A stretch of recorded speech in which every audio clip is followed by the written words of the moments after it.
on Tuesday, the 17th, or whatever day we moved our meeting to the 18th. I went ahead and clicked live, sorry about that. Okay, Everybody behave. Live? Yes. Okay, Everyone- welcome everyone. everybody knows that I'm a good Catholic. It's okay, we're Sorry. not meeting time yet. Yeah. Oh. Okay. You can't start until 1:30, Okay, I thought you said we just went live. just by accident. Yep, sorry. Oh, okay. I did go ahead. It's okay, Oh, I'm not on yet. Our amazing viewing public will love to see the chit chat that goes on prior to a meeting. They see it every meeting. Do they? Our chit chat, because we talk a lot. We do talk a lot. Yeah. It's not like Gene- other council Gene meetings. was sweating one time. No fish for Good Friday. Oh, So this good Protestant went to his freezer and said, "Would this be okay?" do you know why Catholics eat fish on Friday? Why, like the history to it? Yeah. Because that's the day that fishermen would come home from the hunt, from the fish. And this is a fun fact for all of you at home. And they didn't have any refrigeration. They had to eat the fish right away, but it became tradition. But I always keep some few fillets in the freezer. Nice. Nice. Keep a few fillets in the. I think it's a great tradition.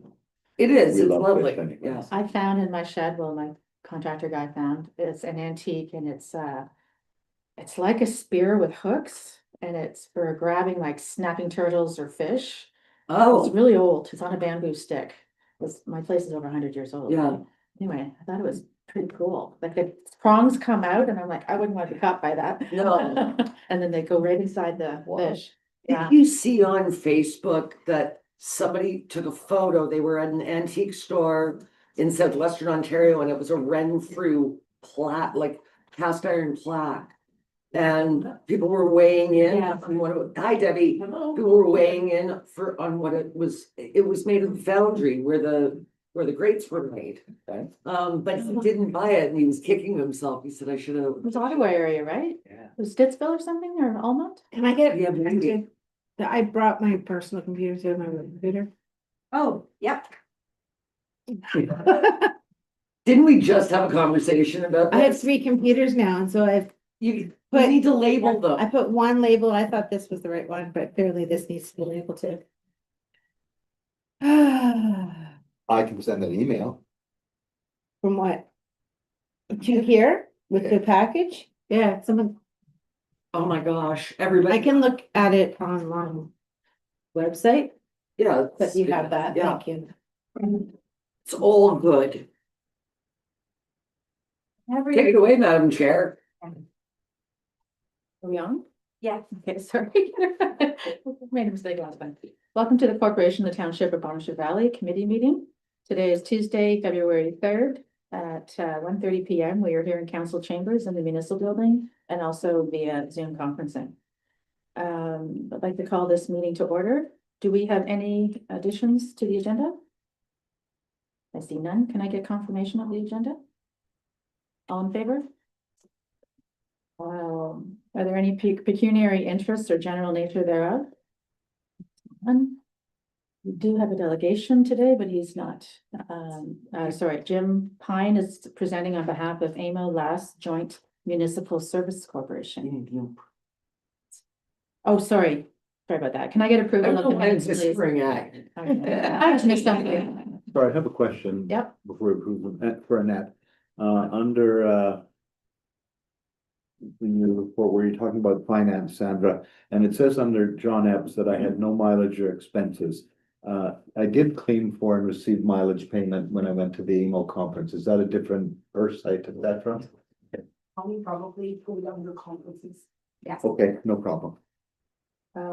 Sorry, so All good. approval of the minutes? Yeah, Sure. Yep, great. Is Jim joining by Zoom? Yes. he's Okay. In the waiting room. Excellent. Sorry, who moved on Ch- this? I did. Don't we go ahead and let him in? Yeah.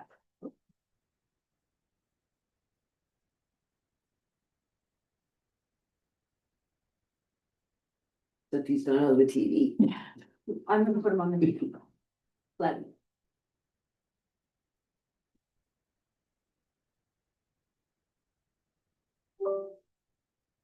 There he is. Oh, he's James today. Oh, Oh, fancy. Welcome, James. Jim, Here? you're on mute. It's been 6 years, dude. How's that? Can you hear me now? How Can you hear are me? you? I'm great. Good. Okay. You made it back from Roma unscathed? Hey, Made it back from Roma unscathed? somewhat. I survived, which without too much headaches, as they might say. So it was good. Excellent. Well, welcome. Thank you.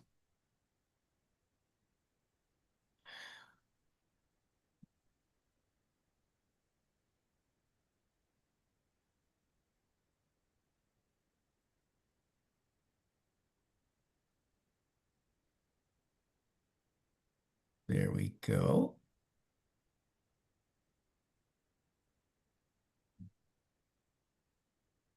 Is the floor mine, your worship?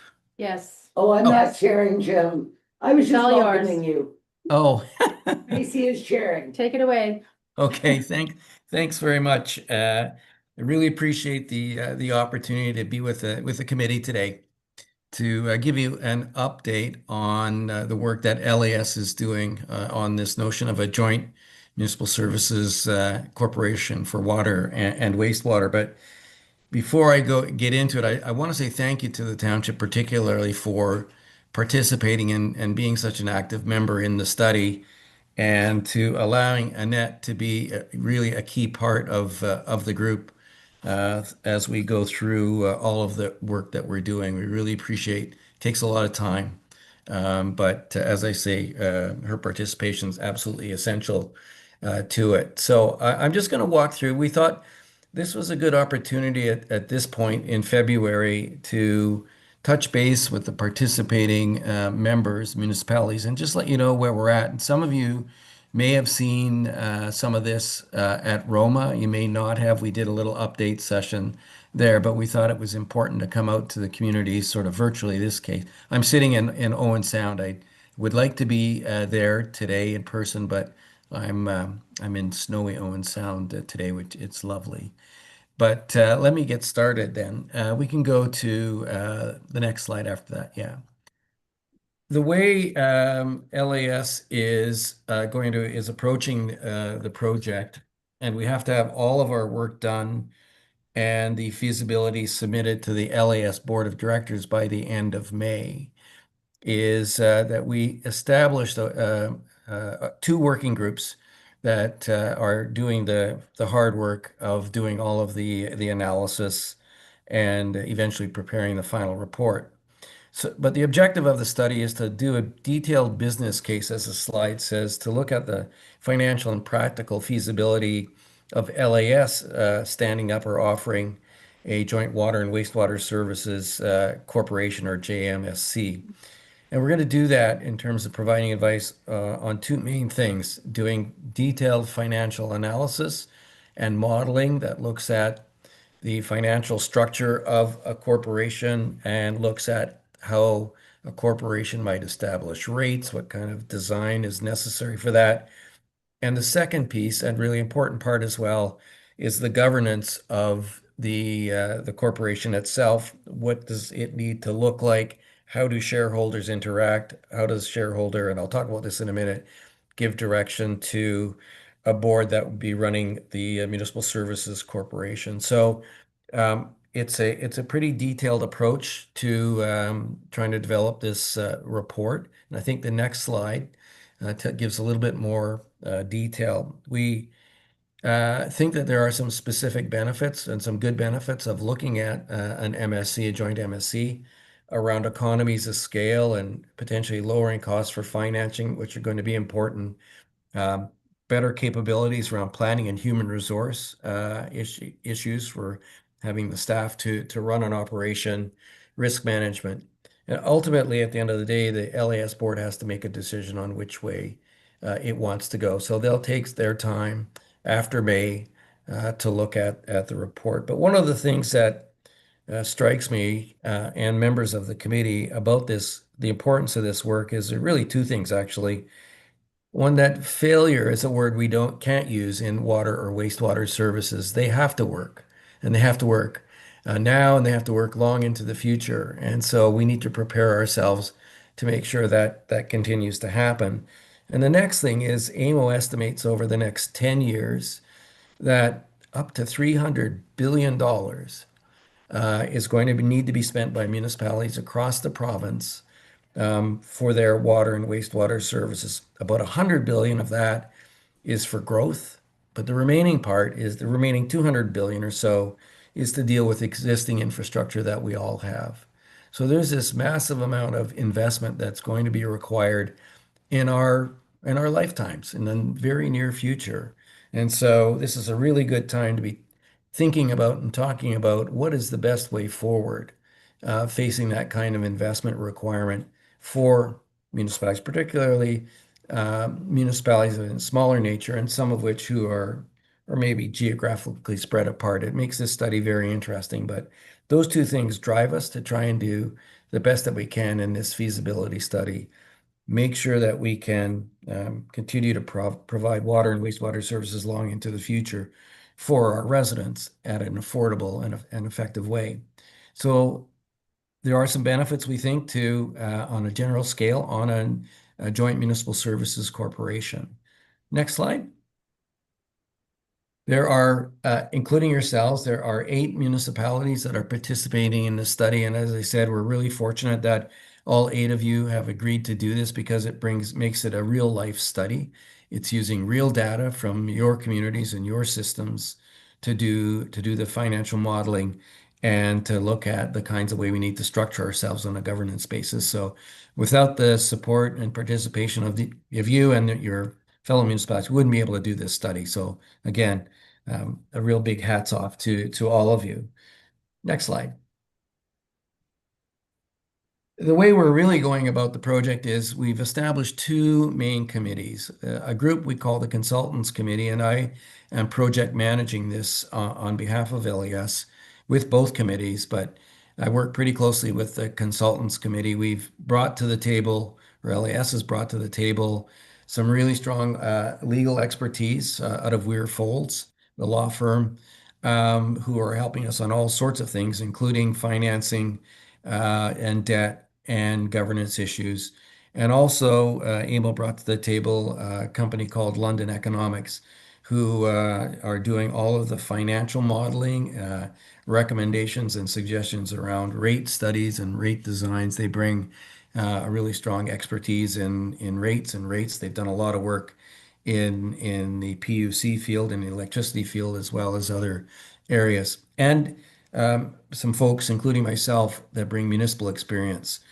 So we think we've got a pretty strong consultants committee to support the second committee, and that's the Municipal Partners Group. And that's where Annette is a big player, and as their CAO and senior staff from the member municipalities. So together, all of us are working to try and make this a really fulsome report that tries to answer the really detailed questions that municipalities will need to ask themselves if they're going to consider an MSC, and as LAS would need to do as well. So we've got a really good group and we're making some good progress. And as I said, today's just a good day to touch base with you on some key issues where we've come to some agreement as a group, the whole group. So that's the next slide. In terms of governance, which is really an important piece to try and get right, there are some main things that fall into that category: board size, board composition, managing the change in board. We need to talk about compensation for the board and a decision around whether to do this under the Municipal Act approach or follow the Ontario Business Corporations Act. And as I said, we've come to some consensus on all of those that I'll quickly walk through in the next few slides. On the next slide, we talk about board size. And so if we have a corporation where let's say there are 8 participating municipalities, together we sort of settled on a number of between 7 and 13. It needs to be big enough, but not too big in terms of size, so that it's manageable, but big enough that you can get quorum on a regular basis. And it needs to be an odd number for decision-making purposes. So we sort of settled on 7 to 13 as the size of a board that might be the right size for a group like ours. Next slide. This is an important one, I think. We talked a lot about compensation or composition, I should say, of the board itself. And there are three main things that we've come to some consensus on. That the board should be a skills-based board. That means the board should have a skills matrix that covers all of the things that might be required for a board to be effective, maybe from having some legal experience, financial experience, governance in a not-for-profit world, those sorts of things that would be put into a skills matrix, but should be a board that has those skills. Not every member has all the skills, of course, but you try to find it across the whole of the group. The important part was that because this is such an important operation that has many moving parts, there was a consensus around members sitting on an MSC board coming from outside the municipal council table, if I can put it that way. That these would be folks who come from not from the councils themselves, but from the community where they're bringing their own particular skills. Municipalities are still very much involved, of course, in an MSC, but we do that through a shareholders agreement. So this idea of a separation between the board and the shareholders is part of this idea of board compensation. So that's an important piece that I want to share with you today. A skills-based board, members from outside the municipal council table, and some people have coined this idea as sort of taking the politics out of pipes, if you can call it that.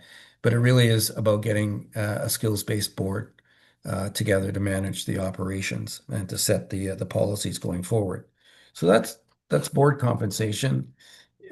In order to establish a board, there's a number of things that we're going to need, of course. We've just sort of decided on the size, but then the shareholders, the municipalities, will ultimately make that decision. We need to develop the skills matrix, and I've had some good experience recently working on a skills matrix for a public health board, and that exercise went really well, and it was very helpful to moving us along to a new board using a matrix like that. There'd have to be some kind of selection committee. We'd see that as probably being made up of the heads of council of the participating municipalities, maybe guided by senior staff, in order to make your board selections. It would probably be obviously a call for candidates from the public if it's a fully skills-based board. Have to be some interviews, a selection committee, and ultimately a slate of directors gets recommended to the first shareholders general meeting, and you establish the board in that fashion. So lots of steps to go through in order to get the members on a board, and the participation of the member municipalities would be front and center in getting that exercise done. When it comes to changes on the board, there will be changes, and you want changes to a board like this, but we want to make sure that it's done in a manner that's reasonable and predictable. So we would look at things like staggered board terms so that you could have ongoing continuity of members, so 1, 2, or 3-year terms to get going with further extensions possible. But it is important to have a process in place to manage changes in the board. If someone decides to resign, for instance, what's the process that you would go through to find a replacement member, and how long should somebody actually be allowed to stay on the board? So it's sort of defined terms, as the slide says. So we've been thinking about these things and have come to general consensus on this kind of approach to change on the board. The next slide, and it's something we wanted to talk about right up front, is board compensation. We don't have a recommendation yet on what compensation would look like, but we can imagine that if you're going with a fully skills-based board from outside, and they're given all of the responsibilities of managing and setting rates and those sorts of things for a board, you're going to want some pretty skilled people. And it's likely we'll need to think about compensation as a way of attracting people to come to sit on the board. And of course, there'll be other kinds of insurance coverages required, as you would expect in a situation like that. But we wanted to upfront tell you that we're thinking about compensation as an important factor in creating and keeping the board together. Next slide. We also came to consensus around operating under the Ontario Business Corporations Act. We think this gives the board a really good opportunity to set its own policies and processes to be able to operate in a pretty efficient way. And it is important, we think, to attract good candidates to sit on the board, to be operating under the OBCA. And in a situation where you've got an MSC that has, perhaps 8 or more municipalities participating, it's probably important, or it is important for the MSC to be able to adopt its own policies for procurement and goods and services and hiring of employees, et cetera, all of the other corporate undertakings. So we would recommend to the LAS board through this report that it operate under the Ontario Business Corporations Act. All of the protections around conflict of interest and information and FOI and all that stuff is certainly well covered as a result of working through that and the existing statutes that exist. So we don't have a concern about that. The next slide is about who are the shareholders. Well, they are the participating municipalities. And while the shareholders are separate from the board, it's going to be necessary for the shareholders to give direction to the board on a number of issues, whether it's around rate policy or growth, those sorts of things. And that's done through a shareholders agreement, which has 2 main components, as the slide says: rights and responsibilities for the shareholders and the directions to the board. And we are going to be spending a fair bit of time working through the details of those 2 main areas in the shareholders agreement. This is where the skill and of our legal advisors through Weir Folds, who've established MSCs before and other kinds of organizations like it, will be important.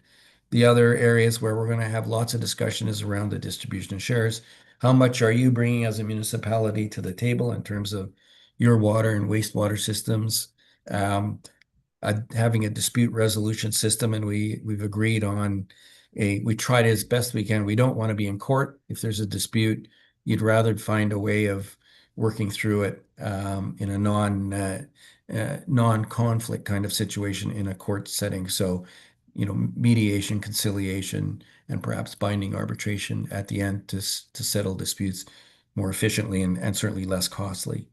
So these things all go into a shareholders agreement that will be one of the key documents in establishing the MSC itself. And still much work to be done before we get to the end of March, just on this particular area of the work.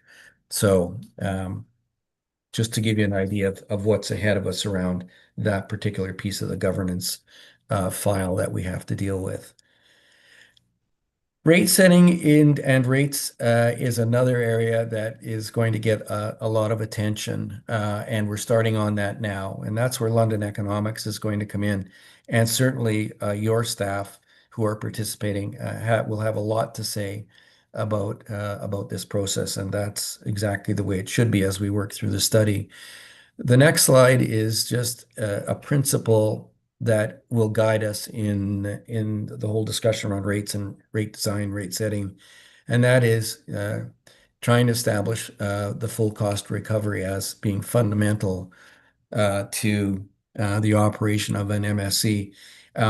So LAS and I think municipalities itself, aren't able to subsidize a water and wastewater MSC. It needs to stand on its own and be financially sustainable. So it needs to operate on this basis of full cost recovery, but we know that's easy to say and takes time to do in terms of getting to full cost recovery. In the long run, that would be the objective for the board to get to and apply full cost pricing through the rates.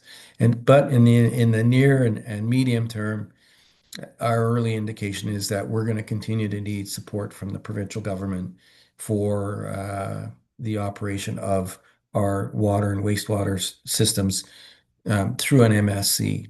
It's going to take time to get to be, fully funded. And we want the province to understand that in the medium and short term. We can't set up a corporation and then they walk away. They're going to need to be a part of it. And that's, I think you'll see at the end of the study is where we're going to land on in terms of some continuing provincial support. And it was something when we did the watertight report 20 years ago now, and I was part of the expert panel. The panel back then, even 20 years ago, landed on the same principle that at least in smaller systems, provincial support is going to be required in the medium and perhaps even in the long term for some systems in order to keep them affordable for the users who require the service. And so the work ahead over the next 3 or 4 months, we've only got until the end of May. Really, it's mid-May that we need to be done and have the report ready.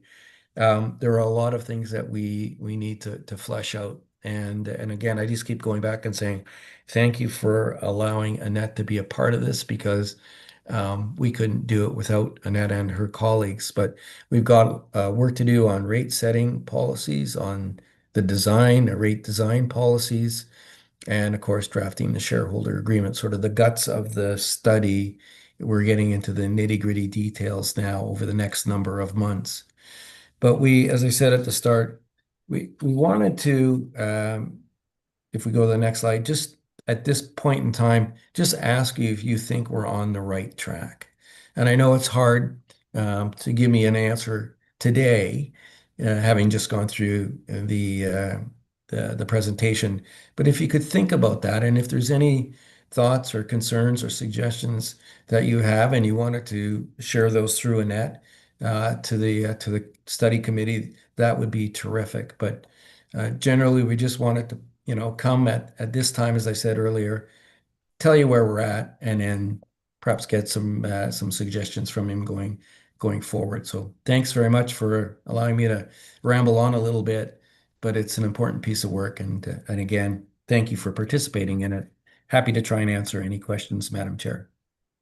Thank you, Jim. That was great. Sounds exciting and a definite benefit to residents as this goes forward. Does anyone have any questions on the presentation? Go ahead, John. So, I may have known one time, what's the acronym LAS stand for? Local Authority Services Corporation. It's the business arm of AMO. Okay, Yeah. that's right. Yeah. And the second question is, members participating in any service group, they wouldn't necessarily have to be physically adjacent to one another geographically. So I see 4 of the participants in the initial study were from Renfrew County, but not touching each other. Yeah, and that is actually a real question that we are working through in the study to see whether or not it is feasible to have members who aren't contiguous to each other or adjacent to each other. Some of the members are up in Huron and Bruce County who are in the study. So and it was purposeful the way we did that, was to try and answer that question. Can LAS do this across a broad geographic area where systems don't necessarily touch each other, water systems or wastewater systems? So, but it's a really good question that you ask. And that's the question that we have to answer in the study. And Jim, to John's point, that's why Erin was going to take it on at one time. Yeah, they were looking at the same kind of arrangement, I think, within Eastern Ontario, generally speaking. Yes. But yeah. A regional approach, but within our own region. Yeah. Yeah. So, and LAS, of course, has, its mandate is across the province to support municipalities, members. So it seems to make sense. LAS is taking a look at it. So. Okay, Meredith, you have a question? Yeah, comments and questions. So Sure. I think what you've outlined in terms of the board with the staggered approach and looking for more professional filling those roles, that makes a tremendous amount of sense to me, particularly if you're looking for people that bring perspectives on the actual business of you know, what this does. But I also would just say that sometimes the governance piece and the oversight of the operational, when you have too many people who know what to do, it can get muddy between the governance and the operational side. So that would just be sort of a caution on that end, that I would recommend looking for people who also have legal, accounting, communications backgrounds in addition to the more engineering types. Yeah. So that would be one piece of feedback. The other is, I think for me and maybe other people as well, like an org chart of what you're thinking in a visual sense is always super helpful to have an understanding of where the shareholders feed into the board, feed into the staff. Yeah. So that would be a good next step to kind of understand. And then I'm not clear if the staff component of this, I would imagine, are they, That was gonna be, so I discussed this with Judy 2 years ago. Yeah. So so is that LAS current staff, or would you need to hire permanent staffing, and how would that, what would that complement look like? Sure. Let me say, first of all, great suggestion around the graphics around, trying to make it clear for people what role the participants are playing in municipalities. That's part of what we're doing in the shareholders agreement, but we can take that and scheme it out or map it out for you. That's a really good suggestion, and we'll do that. It's a good visual. everybody loves an infographic, Jim. Well, it's a really good way Org to, chart. sure. No, it's a really good way to explain things. Yeah. And on the human resources side of things, that's definitely part of the work that we're going to be doing. And in fact, we're sort of getting started on that. If you can imagine, a corporation is going to need a whole host of things, and currently we're assessing what municipalities are doing right now. The members in who are operating their own systems there's often shared positions, right, between public works and water or wastewater. So we're mapping Yeah. those things out as well, and then come to some conclusions, some recommendations on it. But LAS, has got a lot to think about in terms of how it might do this. But I think it's also going to provide a really good roadmap, just generally for municipalities who might want to participate together in an MSC. So the work that we're doing is going to be shareable, I'd say. Can I ask a follow-up as Sure. well? Thanks. So, there's two things. One, in terms of the board salaries or compensation, some boards, a board member could be making 100, 200, more, $1,000 a year, and some boards are honorariums of, 5,000 or less. Do you have a sense of what you're thinking of? And then part sort of two of that question is, do you see this as a revenue neutral for municipalities, or would this be a cost sharing on what we would need to be doing in our own, like, is this taking some of the weight off of what municipalities are already doing? Oh, I so want to answer that, Jim, but go ahead. Do you want to answer that? Both Go of right ahead. them. You go ahead. You got rank here. No, Jim. No, actually, my friend. Well, in terms of board compensation, we haven't settled on an amount, but I think the bottom line is this: the corporation has to be it has to be capable of handling whatever the salaries might be. I can't imagine them being in the 100,000 range, but more modest, obviously. But it's got to be the right amount to attract qualified people to attend. And at the end of the day, you want a system that can fully fund itself if possible. Some of the discussion that we're looking at, and Annette's probably in a better position than I am to talk about this, is how is debt affected? It's my understanding that municipalities, if you set up an MSC corporation, you couldn't transfer existing debt to the MSC. The MSC, you could find a way, though, perhaps to help service that debt as a payment back to the municipality in some fashion if there was sufficient funds to do that. But it could also relieve some of the debt burden going forward. Because an MSC that qualifies as a government business enterprise is able to issue debt. So new debt going forward, would be on the rate and in the corporation and not necessarily on the municipal books. For new stuff, rate related to water and wastewater. That might be a financial benefit in terms of giving the municipality a bit more leeway to do roads or bridges or something like that. But I'm not the accountant on this, but that's my understanding, so. But I mean, that is the benefit of an MSC, right, Jim? Yeah, So what Minister Flack has been saying over and over again is the extending our ability to borrow and how we borrow in a pool as opposed to borrowing in silos. So your question is absolutely right, Mayor. It's, I think that there are exceptional pros to MSCs, but they're so newish that it's gonna take a steady hand. I mean, this has been going on for 2.5 years now, Jim. well, it started with LAS having an expert panel look at the whole water and wastewater situation, and then it came out with a report, and this is a result of that expert panel report. But I go back to 20 years ago when I was a member of the expert panel on water and wastewater for the province. We did a study called Watertight, a case for change in the municipal water sector. It came out in 2005. And a lot of what it 20 then though, Jim. yeah, it's taken a lot of time, but because it's such a complex issue, It is. and it's going to take time to do this as well if we choose to do it.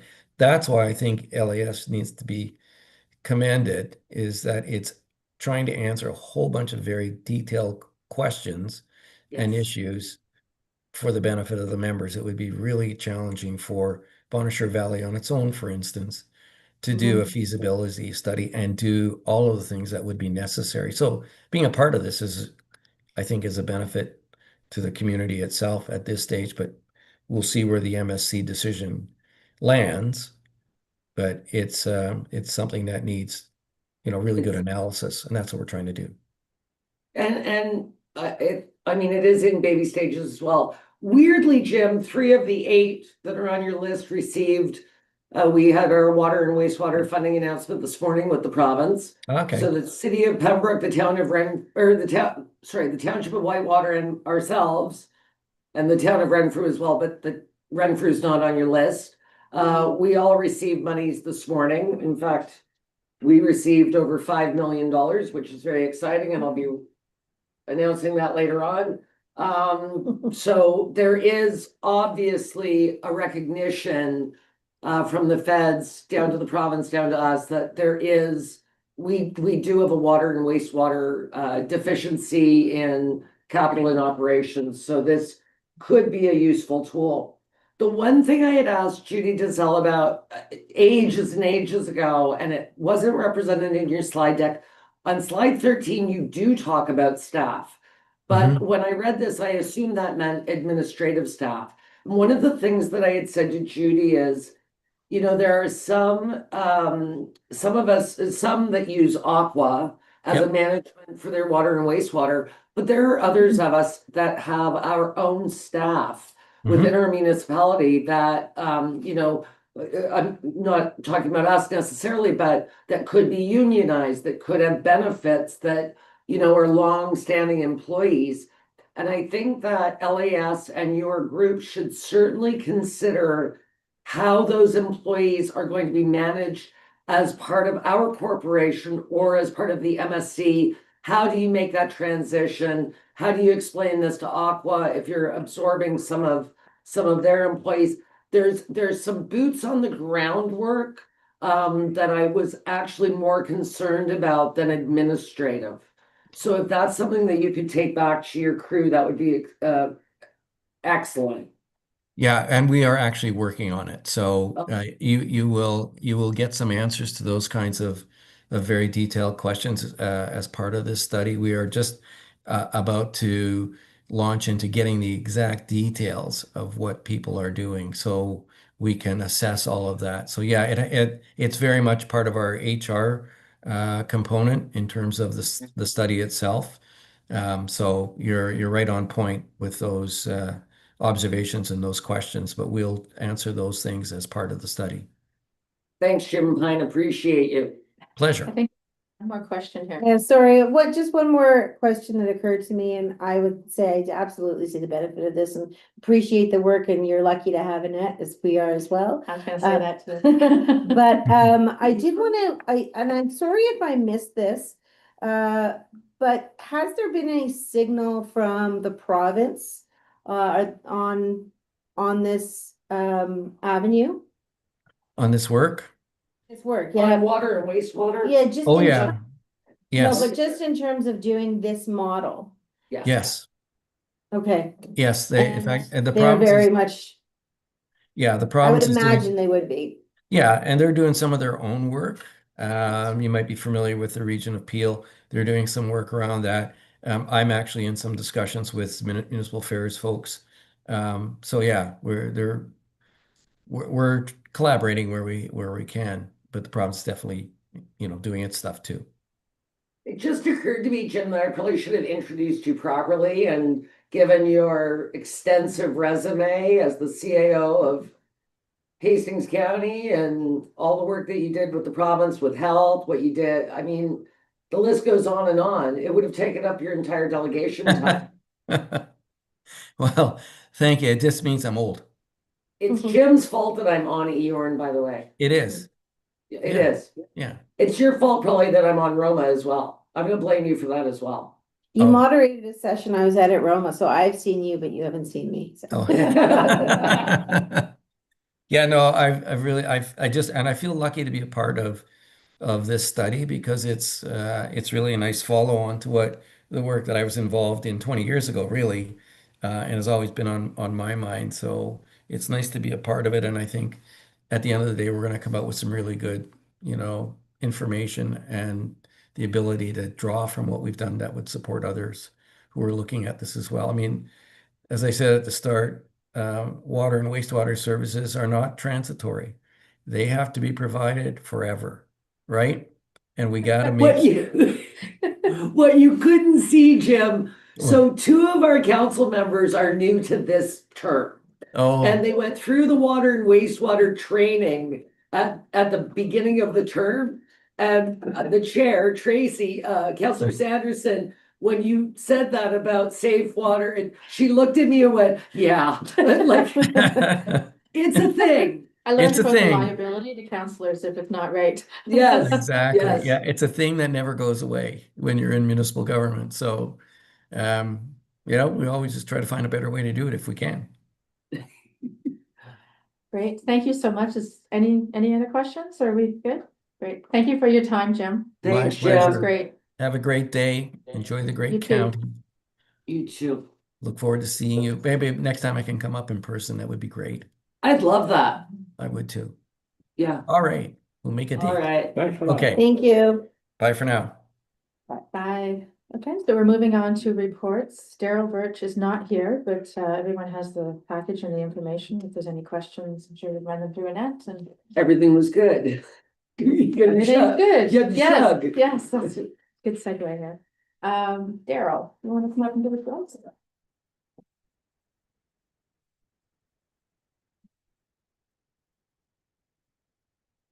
So mine's gonna be quick. So. You see what it called for January of this year, Mhm. and broke it out for others, so you know how many headlines. Of calls there. Thank you for that. Yeah. And so we did onboard 3 new recruits last Thursday, Fantastic. so. I'm bringing numbers up. And I'm looking for a resolution to get rid of the 93. The other truck should be here sometime mid to end March.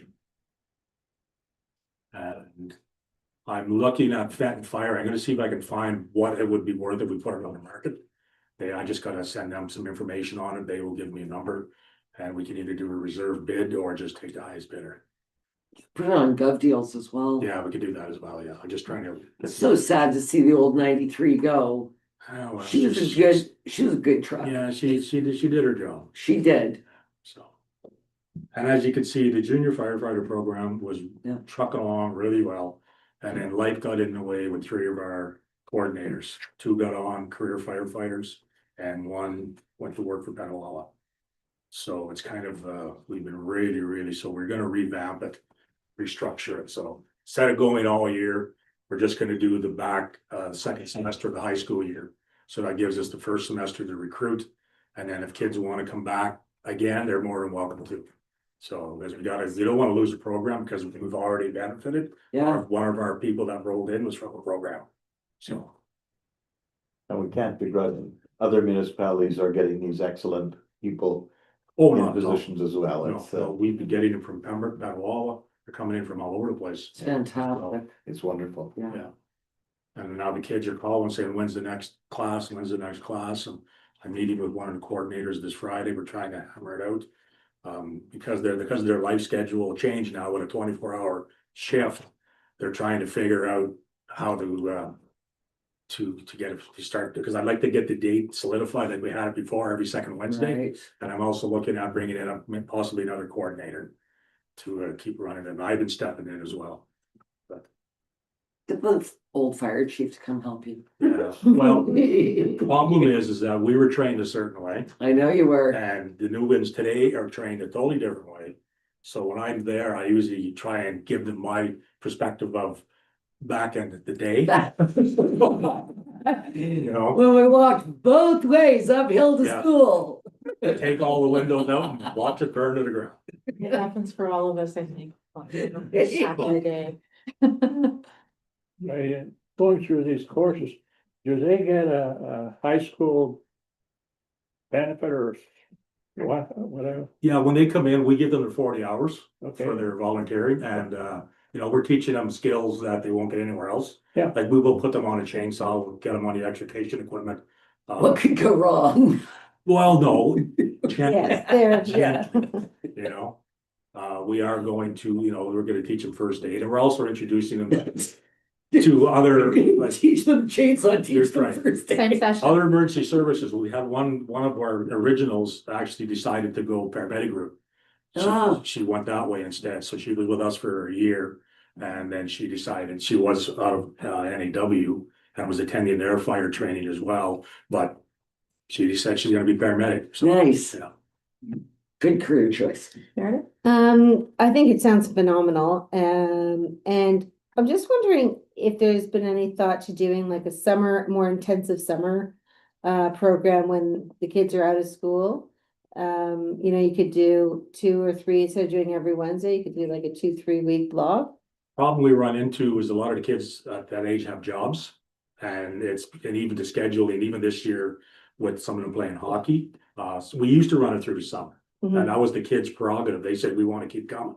Right, And then when the things changed, it just everything just fell to the wayside, so we're trying to bring it back. We do have a group, but it's not, originally we had 10, and I think now we have about 5, so we're trying, Yeah. yeah. is there an age range that they have minimum or? I was starting at 15, but I changed it to 14 as soon as you get to high school. Yeah. And so we can go right through high school if they want, right till they graduate, Fantastic, so. I know, I'm right? gonna tell my kid about it. And there has been, one of them has already, Teach your kids. yeah, she wants to be a career, she's gonna be a career firefighter. Yeah, She did do a placement with Pembroke. I see now Pembroke is looking for a probably firefighter, so.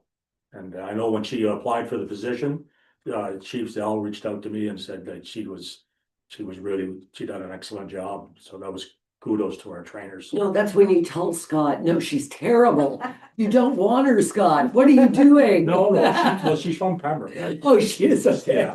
Yeah. All of them, yeah. yeah. I have another question as well. I have a family relative who is doing a firefighter course right now to become a professional firefighter. I don't know, do they need to get certain number of hours to be accredited, and is that an avenue of getting people who've done those courses? Once you gotta go and do the schooling to get fire 1, fire 2, and then you apply.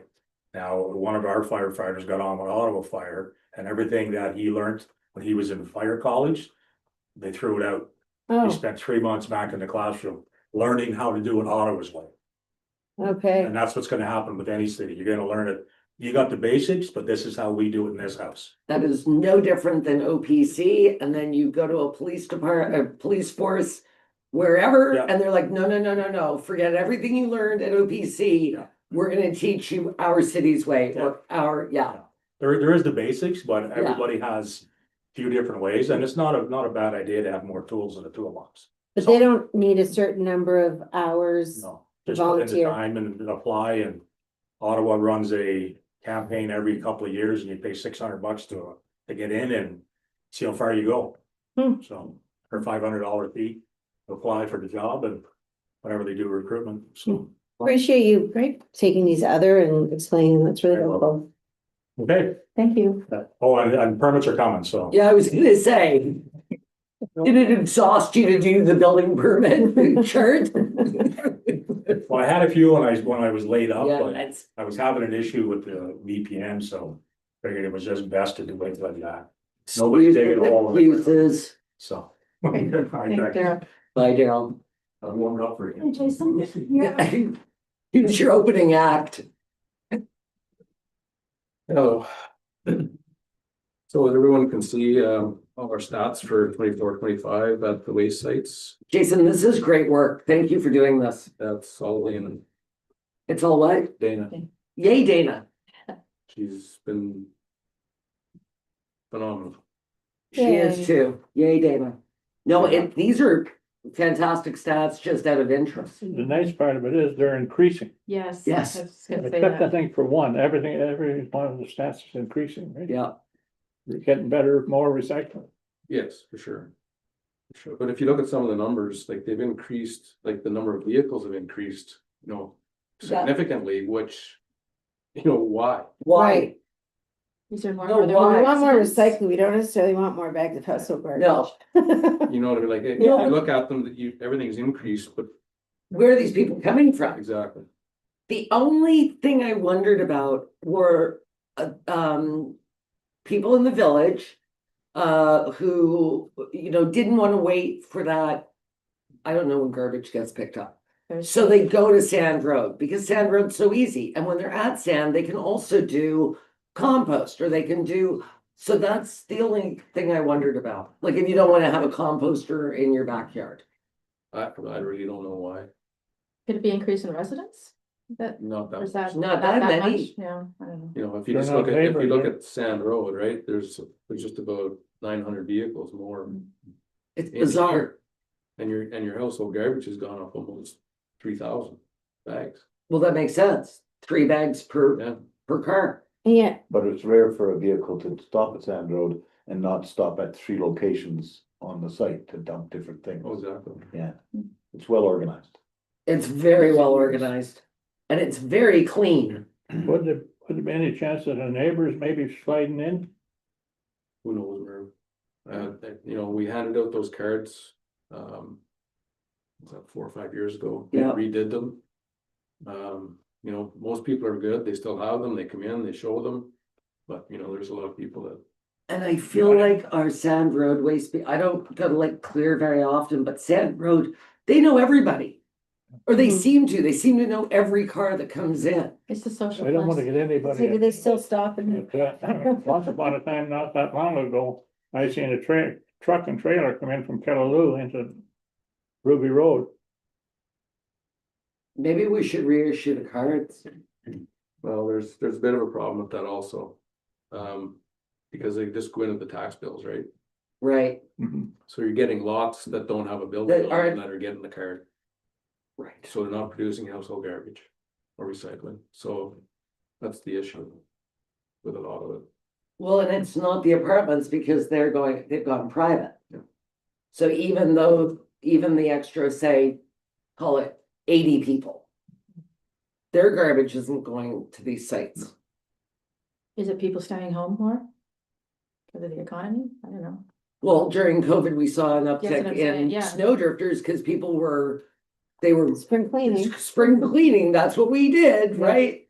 The day after your garage sale, you have to go.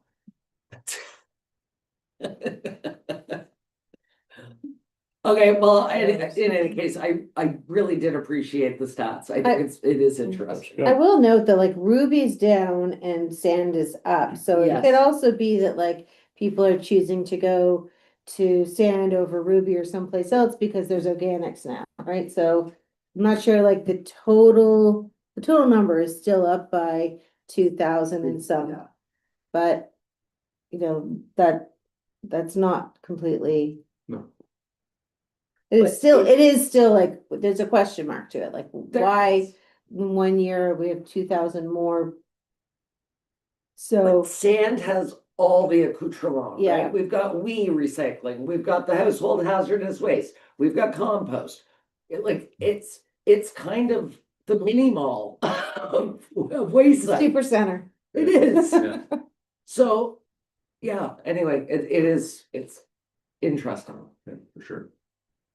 So Family Day on February 16th will be closed at Sand Road. We've been doing snow removal. Some more snow removal. And a little more snow removal. Yeah, it's been, we're trying to get the connected lane cleaned up with the snowbanks and other streets and make it better for the hopefully this weekend. More traffic, well, A lot more traffic.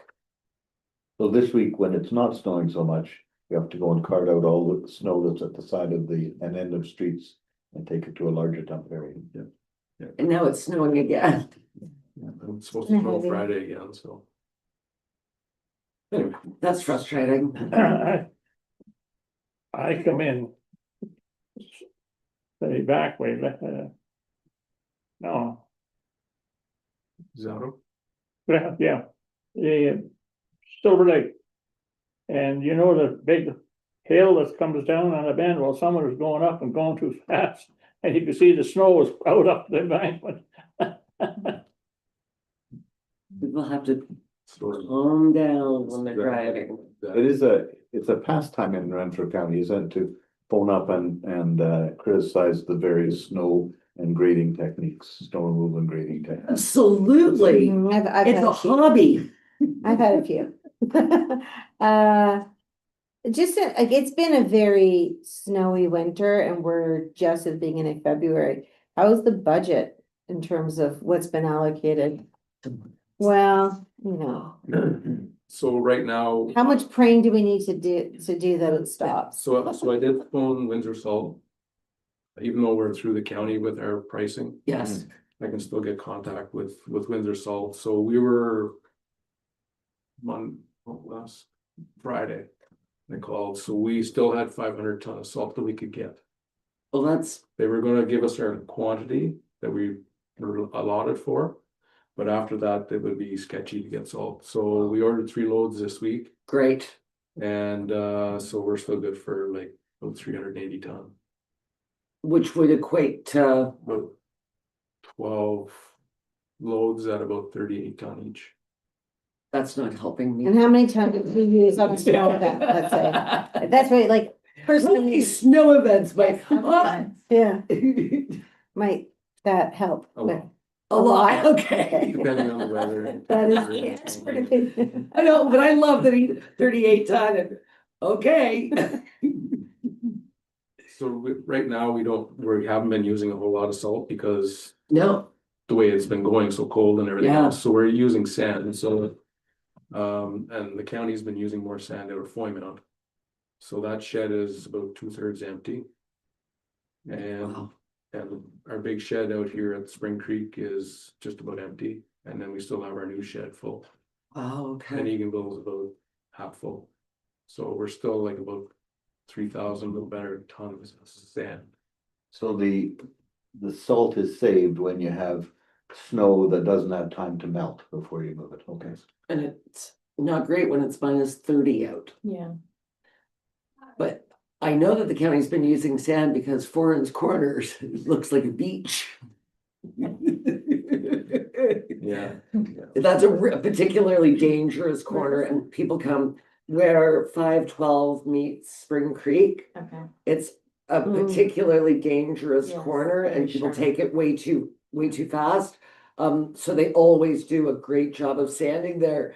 But the other day, it was like there was like sand. I'm like, yes. Which takes us to the County of Renfrew Weather Station, and I was so excited to see you included this. Yes, so, we do have access to all over the county, all the sites that the county does have, or every municipality has these. So each camera will take a picture every 20 minutes at the roadways, 3 different angles. We can, like I said, in here, we get, you know, our weather forecast for the day, we get it for every 14 days. And it will show in the listing of, you know, how much snow we're gonna get per hour, per day, whatever, right? So it's quite a intense layout that what they have. So it does work very well. It also gives, like I said, you know, road temperature, air temperature, and Oh, cool. there's a puck in the asphalt that gives asphalt temperature, and it will actually, there's a probe that goes down into the dirt that will tell them frosts or what the temperature is of the dirt. So If there was anywhere in this township that it is required, it is that Foy Mount Hill.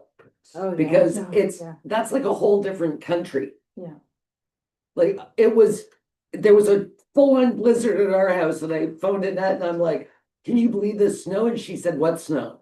Like, it's Isn't it the highest point in Ontario? Yeah. highest populated point. Populated point, Yeah. okay, well, But yes, but it just comes down the mountain and it hits us, but it's crazy the difference. So when Lee Perkins, the director of Public Works at the county, was telling me, I'm like, that's really cool. when did that start? so they've had a weather station up there for, Oh, no, the pucks. oh, The pucks are brand new, right? no. Oh, they're No, not? No, they've been there. They've been there since. Oh. This new weather station went up. Which was probably eight years ago. I did not know about the pucks. I thought they were brand new with the road construction. Well, they would have been replaced probably. Oh, okay, Yeah, okay. Because he was pretty excited when he was telling me that. I just think it's a cool way for you guys to know without, you know, using the weather network. That is never correct. No, it isn't. yeah, they've been actually, their forecast's been pretty good this year on their site, so. Awesome. So, Any more questions? Thanks, Jake. Go forth and plow, Jason. all right, thanks, have a good day. You have a great day too. Right, moving on to correspondence A. You know, looking at the first 7 AMO Come on. bulletins. We get the by Any comments? email too, right? Yes. Most of these, so just for any public that's watching, Yeah. we go through them like without talking about them much, but we do see them on our emails, they come in as well. Yeah. It Do you just wanna makes go my through life each so one? nice because I No. don't have to report on EORN, Eastern Ontario Wardens Caucus, the medical officer of health, AMO through Roma. It's very helpful for me. I like the Ministry of Health one. I mean, I thought there's Okay. initiatives in there that people don't know about that would like to know about. He is an incredible medical officer of health. Yeah. Jason Morgenstern goes above and beyond, and every report he gives us has really important information. That's the detail. Yes, but especially where we're at with things like RSVs, the Yeah. flu, like all these things and weird things that come up. Right, when there was the worry about measles, and he is so informative, he is so smart, we are so lucky to have him. You obviously know him. This would be a great one to call out for the public. I don't know, posting on the site or something, just that report in itself. Well, this is all on our website. Okay, Yeah, yeah. just- But you have to go looking. Yeah, I know, 'cause they need to draw attention to it. we could. Yeah, it might It's be- also on the RCDHU site. Yeah, I just don't, people won't think to go to Yeah. it, like it's. Yeah, But I think Check that's a this really out. good idea, like just even on our Bonnecher Valley social media to say an interesting Like- report. Yeah, Wanna check Facebook, out there's a lot, Facebook. we have a lot of followers on our Yeah. page. yeah. I just thought it was really helpful information that people wouldn't know about otherwise, maybe. Read, anything else? Anybody want to talk about any of these items? Which- It's Oh, your I thought meeting. it was cool that the new president of FCM is a woman. Mhm. Okay, Don't think that's happened before. We'll all be better because of it. yeah. All right. Where's she from? Oh, now you're testing me. I'll figure it out. Correspondence B, any of these, I know we're gonna talk about the Lisa Sharp Memorial Tournament tonight, correct? Yes, we are. Yeah. Very exciting. Is there any of these other items that we want to take action on? I think that we should support the Bill 68 owners municipal resolution. The support for Sunshine Coach we do every year. Okay, I was gonna ask that one. Yeah, and the sustainable funding for police as well. We've also supported the Sunshine Coach. Yes, So in terms of staff direction, what, I would go with 6, 7 and 8. anyone else want to add to these? Nope, I agree. Annette, what do you need? Do you need anything else? No, that's great. I did go ahead and prepare, the Sunshine Coach this evening. Okay, I did think that was going to happen. If not, I could have removed it in time. Being The other preemptive. the OMERS and the policing funding, I'll bring that forward to the February 18th meeting. okay, Now we don't have to comment on VLRs. It's their comprehensive zoning bylaw. Yeah, So they have to notify everybody, all of their neighbors in municipalities. So I could just respond and say no comment, or there is that says no concerns. Either one, or we don't have to comment, just. maybe send no concerns. John? Item 4, we did do that last year. I'm not sure why we wouldn't do it again. It's just highlighting our digital sign. That maybe just for the Wednesday instead of the whole week. Okay, They said for the week or just the Wednesday. Sure. I'd be in support of doing what we did last year. And Wednesday is just fine if that's their day. Okay. I think that's what it said. I'll tell you. Great. Now we got 4, 5, 6, 7, and 8. Perfect. There you go. A very All right. productive correspondence B today.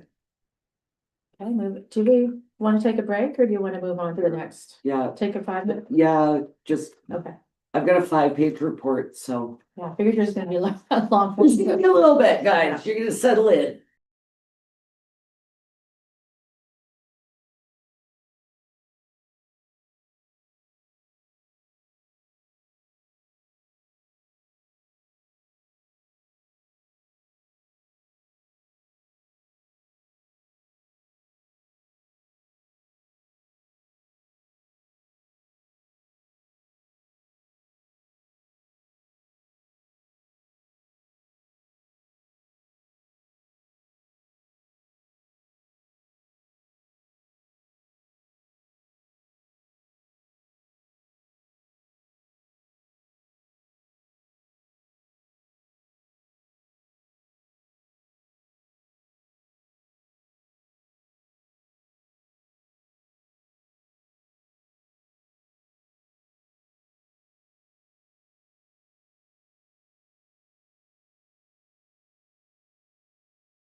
I was waking up, something wrong. Is the owl awake? Yes, now we have Okay. this week. We're live? Yeah. Okay, welcome back, everyone. So we'll head into Jen, the mayor's report. All right, thanks, guys. Since my last report, I attended 15 meetings and spent 4 days at the Roma conference. Got some highlights. County Council held our budget meeting last Thursday, January 29th for 2026. The county's levy reflects weighted assessment growth of 1.23% and unfortunately, a levy increase of 6.68%. This corresponds to $28.71 for every $100,000 assessed in value. This was without a doubt one of the most challenging budgets we've ever seen. Trying to balance significant pressures that everybody is seeing, but maintaining essential services. It was a really tough budget.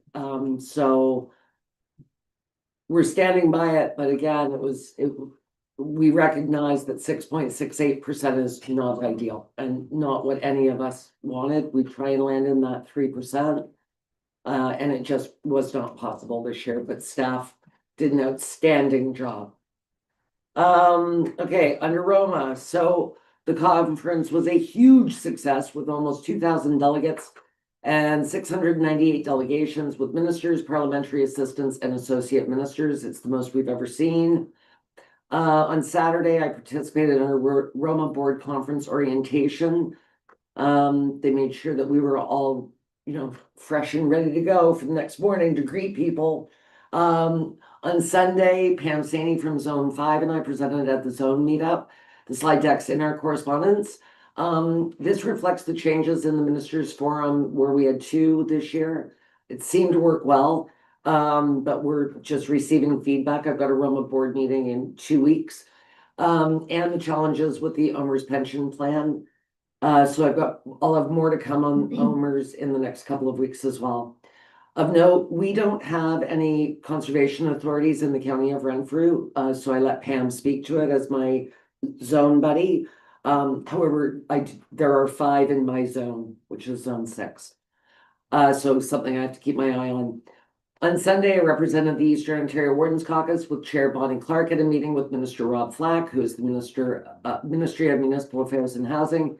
And as you heard when we had Jim on for our delegation, Rob did speak quite extensively about the future of MSCs and our borrowing power, etc.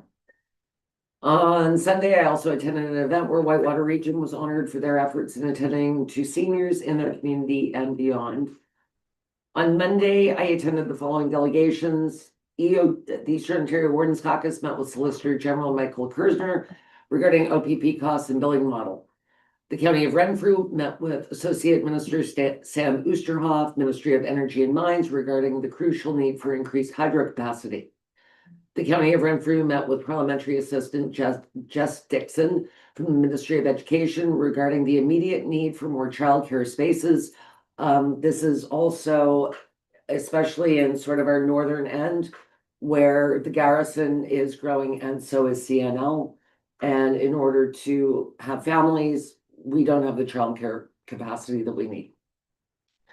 Bonnechere Valley met with Associate Minister Sam Oosterhoff, Ministry of Energy and Mines, in regard to our dam. We will have more information coming very soon from this delegation, but it is good news.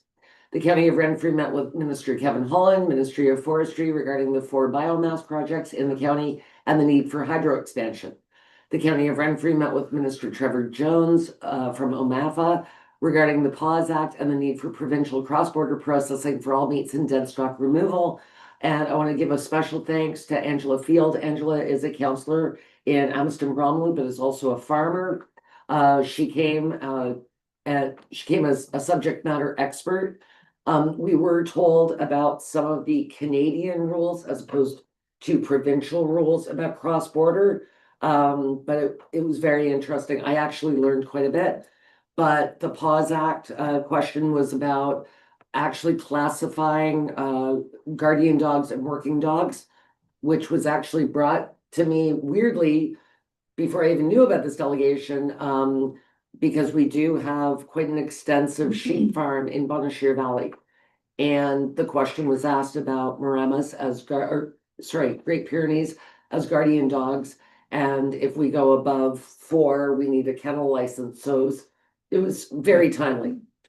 Of note, the County of Renfrew also had delegations on Monday with Minister Stan Cho, the Minister of Tourism, Culture and Sport, Parliamentary Assistant John Jordan, Ministry of Health, Minister Bashta from the Ministry of Long-Term Care, and with Parliamentary Assistant Stefan Sarazin, Ministry of Economic Development, Job Creation and Trade.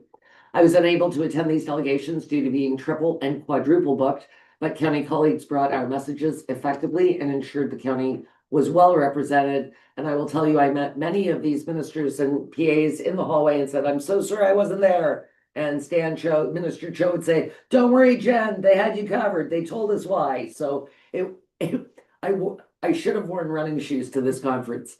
On Tuesday, I attended the following delegations. Bonashir Valley met with Solicitor General Michael Kersner regarding OPP costs, including those charges that should be provincial responsibilities. And Meredith came with Annette and I to this delegation. So thanks for being there, Meredith. And Whitewater Township and the town of Petawawa both had separate delegations regarding Highway 17. Information will be provided in the next 2 weeks on this very important project. EORN, the December and January EORN updates are in our correspondence. Our CDHU, the Board of Health Medical Officer of Health, is in our correspondence. Under other, on January 23rd, Sarah, Annette, Meredith, Laurel, Cook, Kayla, and Michelle and I met to discuss the logistics of Canada Day and our 25 events for the 25th anniversary of amalgamation. The whiteboard contains some of these events, more to come. I did add 2 today, thanks to Gerald Priestley. He is doing a stargazing event on July 11th and a new escape room in June. Great opportunity for a team building event, okay? But it's going to be a great year. And all the partners are included. There's Laurel and her crew, the 25 painted doors. The library's doing 25 book bingo. It's just been amazing. So it's going to be an exciting year. And you saw the logos in our package, which we will discuss at the end. All right. This morning, I, along with Annette, attended the water and wastewater funding announcement under the Municipal Housing Infrastructure Program, Health and Safety Water Street, on John Street, and I should have said 4 John Street and Queen Street. This infrastructure is more than 50 years old, so we are extremely grateful to MPP Billy Deneau and the provincial government for this grant of $5,033,000, which will allow us to complete a $6.8 million project. Special thanks to Annette and Daryl for completing this grant application. Whitewater Region, the town of Renfrew, and the city of Pembroke, in partnership with Laurentian Valley Township, were also recipients of monies from this fund. So this was our big funding announcement that it's been embargoed for a month. We've known about this since I think the beginning of December. So it's really exciting to finally be able to say, we got the money, we're doing this 50-year-old infrastructure under the ground, and we are also doing the road. My hope is that we will be able to extend all the way around to Mill Street, because Mill Street is really, really, really bad. In any case, so very, very, very, very exciting news. It was a really nice event this morning too. Yeah, really nice event. All right, under upcoming, the 50th anniversary of the Snowdrifters Bonashir Cup is coming up this weekend. I will be attending the opening ceremonies on Saturday to represent Bonashir Valley. I'm so excited they changed the ceremonies to the Saturday as opposed to the Sunday when the cup was ending. I never understood that, but it's very exciting. Next Thursday, the County of Renfrew and the City of Pembroke will hold our official opening of the Heart Hub. The opening of this Heart Hub represents a shift in how we respond to complex needs in our community, from fragmented supports to a coordinated system of care. Through strong partnerships across health, social services, and community agencies, Renfrew County is building a model rooted in compassion, accountability, and results. The Heart Hub brings together the right partners in the right place to connect people with support when it matters most. This is a community-led solution made possible through the Mesa Initiative collaboration and an unwavering belief that everyone deserves a chance to be well. So again, we thank the province for the Heart Hub funds, and there's going to be a lot of exciting rollouts about the Heart Hub throughout 2026. I'm very, very, very excited. And that concludes my report. John Jordan, he's from Tweed, isn't he? He is from Lanark. Yeah. Yeah. Because I ran into him when we're recruiting doctors. Yes, He he is the reason we have Connect Well Yeah. in Eganville. Yeah. In his prior life. Yeah. He was part of the Connect Well team. Yeah. Great guy. Yeah. I was wondering if I could just make an addition to your comments about Roma. You sure can. Just want to let council know that at the Bear Pit session, I did bring up a question to the Minister of Finance and Minister of Rural Affairs about banks leaving small towns. And that even though they don't have, the oversight for financial institutions are federal, that there are provincial tools in their toolbox. And Annette and I were kind of Googling it and saw what those were. And so I asked that question. I think the answer was interesting in that they both said, yes, they are supportive of doing what they can from the provincial side. And I think the Minister of Rural Affairs even said like 3 banks had closed in her community. So she was very live to the issue, but I guess that also on the flip side hadn't been stopped. So I think, and I also just wanted to add, and I should have done this as an agenda item, but I have said at this council table that I have a lobby ban from directly lobbying from my time in the federal government. And in fact, I've read the lobbying rules and there's an exclusion for municipalities so that I can. No And way. there's also an exclusion for Indigenous organizations. No. So the 2 things I'm now doing are both excluded. So I can directly reach out at the like, or with Annette or with Jen to the chief of staff for the Minister of Finance, Secretary of State for Financial Institutions.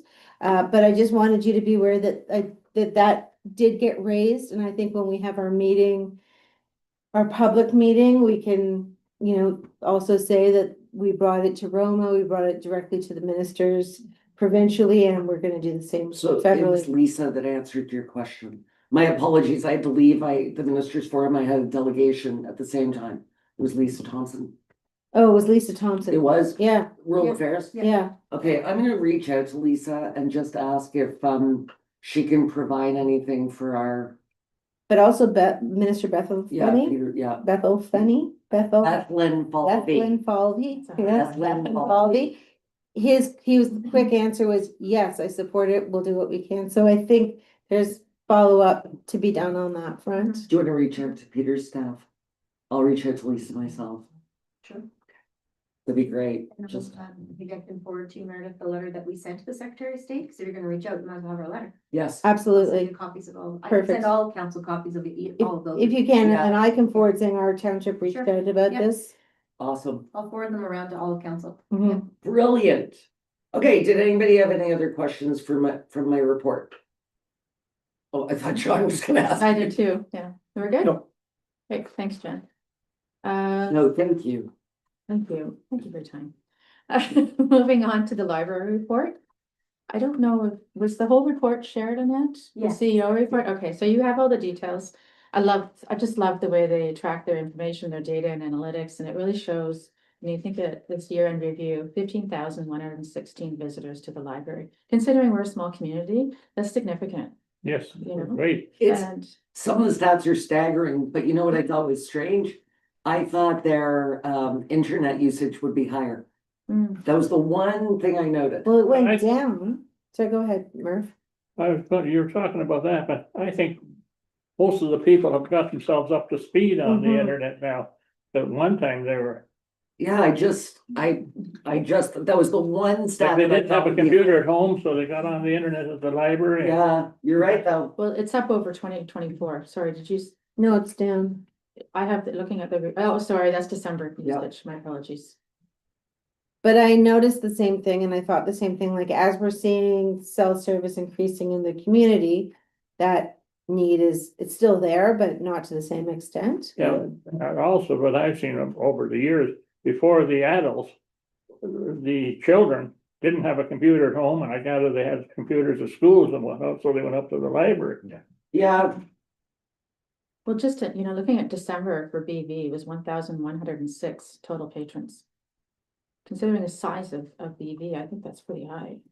Mhm. considering the size of the library too, Yeah. right? Like it's not a, yeah, That's December, that's the full year, is that the That's full year full though? year, yeah. Not the month, Sorry, they have it listed, sorry, but I got mixed up by the month. okay, Yeah. that would be huge for a month. I was gonna say, I got them. it was a rush on the library. Well, circulation in But it looked that December, way. no, they have listed though, circulation in December was 1,438 checkouts. Oh, the circulation, yes. Yes. Yeah. Can you still, how should I explain this? Hook into the library and get a book and home and read it from home? Mhm. As far as I, Yes. My late wife used to do that. She'd nice. go through what something she wanted in the library and then download it. And now you can also do it online without even going into, so I'm sure they're tracking that, like in January alone, I took 2 books out through Libby.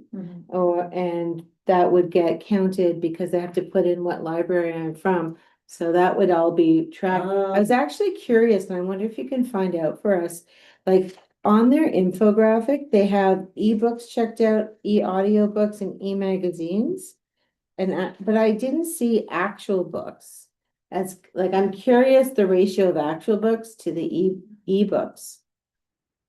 Then we have 20,000 items checked out, but that could also be magazine passes. Does that include, yeah, Yeah, I just want to point out, like we were talking about by the month, but it does indicate here, library visits were typical for December with 1,025 people coming through the doors. no, So Wow. that is for December. wow. I thought that was for the year. No, that's for December. Okay, I misread that. Yeah. Would you do us one other solid? Yeah. Could you please thank the library for extending an invitation to be a warming center on those ridiculously cold days? That social media post was shared far and wide. I saw it. And I know that a lot of people were going to neighbors to make sure that they were safe. Yeah. Thank you. Yeah, they were right on it too.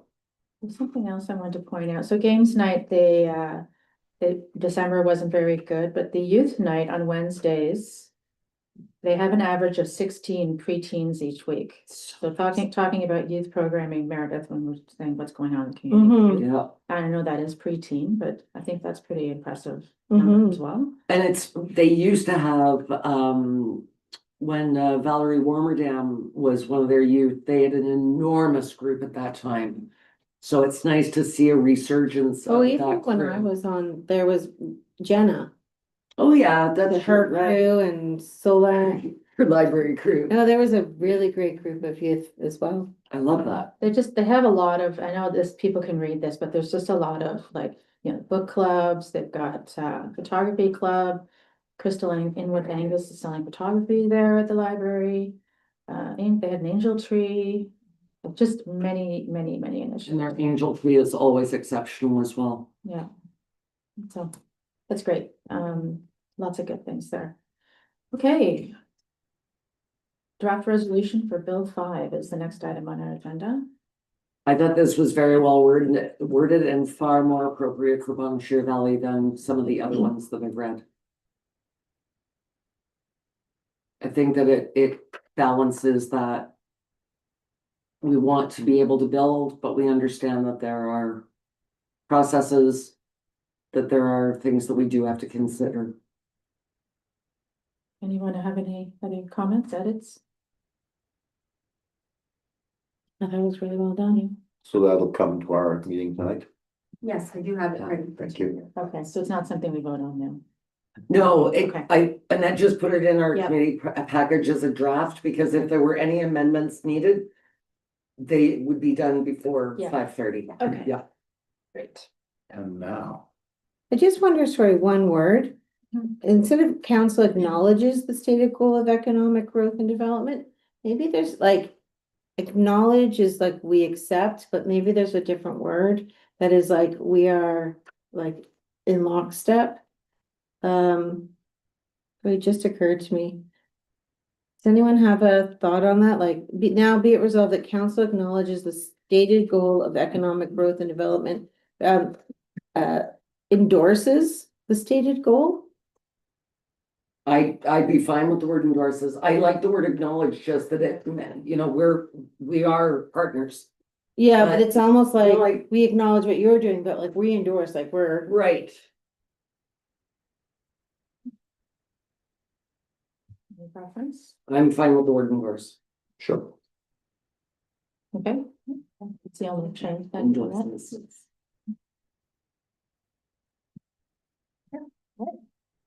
Okay, logos for the 25th anniversary. How do we want to do this? We want to vote like, So I do have, Madam Chair, we did send it around to the individuals who said they wanted to be on the 25th Mhm. anniversary, so we did send it around. These were the two that were chosen by that group. oh, okay. So by no means does that mean the council has to go with one of these Oh. two, but those are the two, pass them around. It's 3 and 7 if you're looking on your, Yeah. I didn't know that I was supposed to do that. before. It's the top one. Yeah, I wasn't sure. My one note that I sent back, Michelle did You hold these. them up. My one note was, should our logo be in it? And so my preference would be the bottom one. I think is 7. It's, I can probably which is 7, yes. put it on the screen. I would advocate to have our logo or not. Right? We don't know how far this will go publicly as well, but I think it's important that our logos. Yeah, but I would just, my only thing with 7 is the 25th is really too small, it gets lost. Yes. So I was, actually, it was my favorite as well, but with an amendment to make like 25th. Like bigger over in that section. As big as Longshore Valley. Or reduce Doesn't the come out size of. quite the as picture. nicely on the screen. On my computer screen, it looks great. It does, looks a little. I don't- Sorted up Or there. do you think it should be our actual logo? First of all, the TH could be. I think smaller. it should be our actual logo and we add in 25th somewhere. But I don't think there's room. That's the problem. I think the font is a little too large as well on the bottom. I kind of like it better than our actual logo.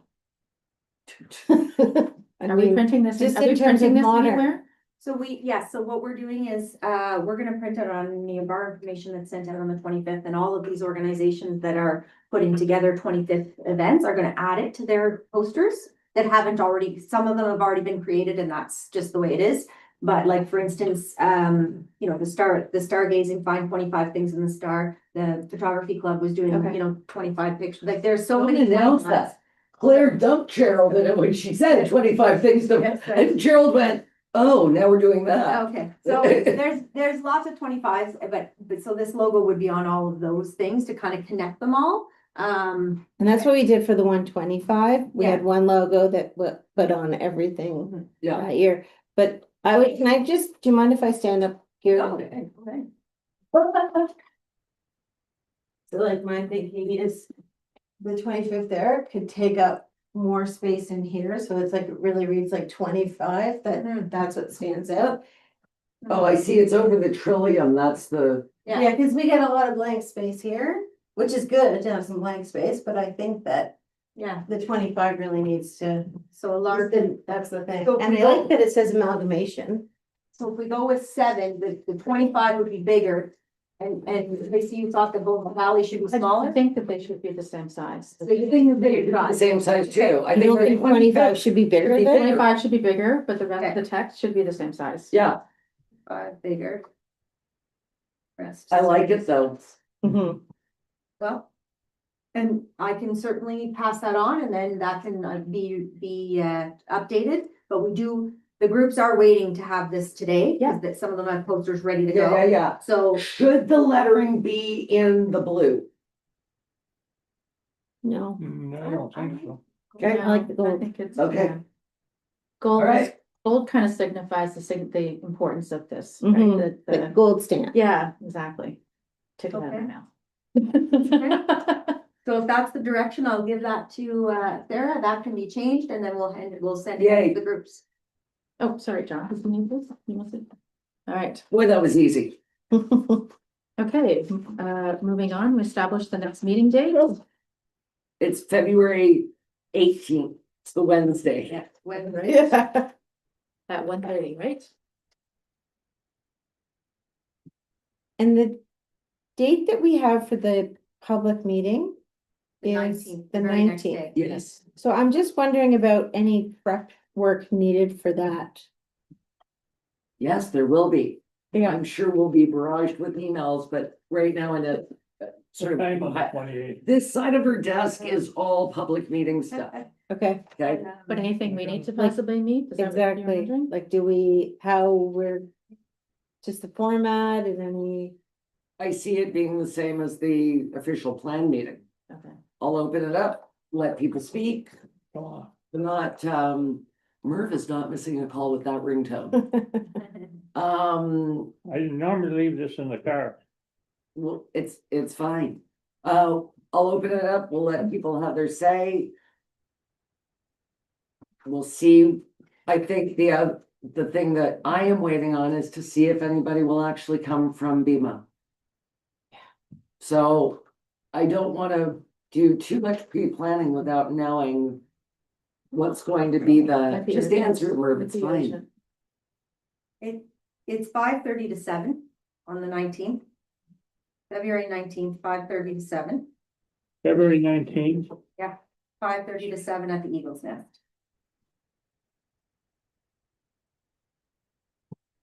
February 19th, so what was it again? 5:30 to 7 at the Eagle's Nest.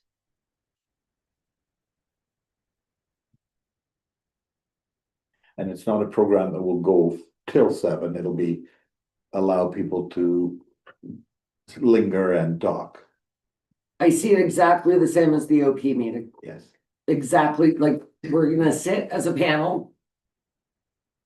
We're going to explain what's going on as we know it, because we were not even given a heads up. right? We're going to let people come to a mic and have their say and their concerns. And my hope is that Bank of Montreal will send somebody. At least one person. Yeah, It's really disappointing that they It's- had an open house. It's beyond disappointing right now, so that is my hope. But you know what, guys? It's our role to advocate for our residents, and we didn't have any say in, say, Fresh Mark closing, right? They left in the middle of the night, we had no idea, it's a shame. It's a service that I know that a lot of people in the village miss. but at least Fresh Mart has a chance of reopening under a Yes. new guise. Right, This does not. this does not.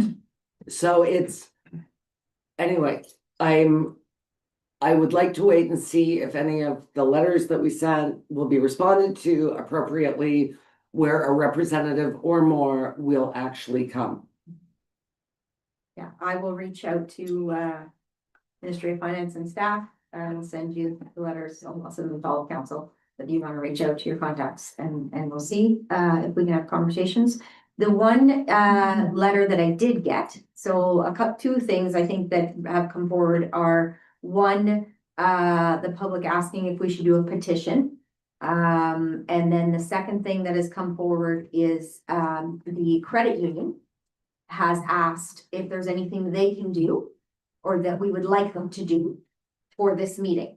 I'd like them to So come. They are coming. Good. Is there anything we would like them to discuss, to prepare to? Is there anything we would like from them is the email I got from them. So, If they would like to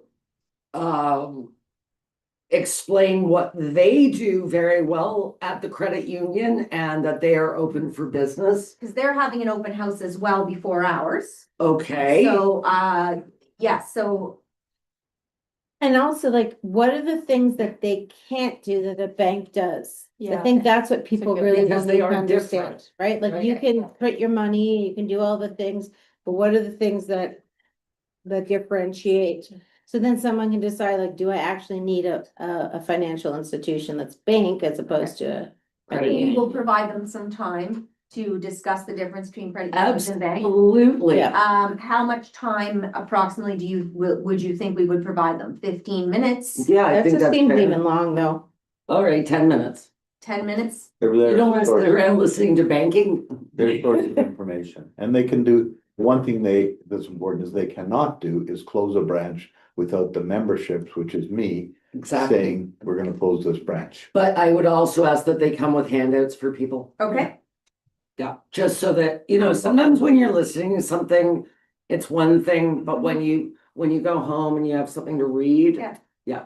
we'll have a sign-in sheet and we'll have, like if you have a specific concern and your email and your phone number, if we're looking to reach out to people, we certainly will have the phone number to the commissioner there for people who we would suggest would call this phone number. We'll have that as a handout, a little sheet to hand out. And I think that's all really staff will have Yeah. prepared, because what we really want to do is hear from the community. Oh, yes, I do. I do think also, like, I've done a couple of interviews about this, obviously. And one of the things that I was asked is, what is the likelihood that this branch will stay open? Which is not a question I can answer, but I did say on behalf of all of council that we're committed to fighting our hardest to keep it open. So I just want to thank the four of you and our staff for being on board with this, because it really isn't necessarily a council mandate, but it's for our residents and our surrounding residents. So I think that's really important. Just in terms of a petition, Mhm. I think sometimes a petition is more to make the people who sign it feel good, as opposed to actually having an impact. And given our smaller population, I'm not sure that would have the kind of impact. It might even have a negative impact if we can't get enough people to sign it. So I think, yeah, so that's where I would come I'm from. not a fan of petitions, and whenever we get one here, you're not wrong. Like, sometimes it's detrimental because we say, well, this is affecting, 300 people and 20 signed it. So it's a balancing act with petitions. I think if every person that was willing to sign a petition, whether it be 20 or 300, phoned the commissioner's phone number. Yes, That would have impact. Mhm. yes, much better. I totally agree with you. Then what can we do to incent people to do that, right? That's coming And up with a that's- solid plan.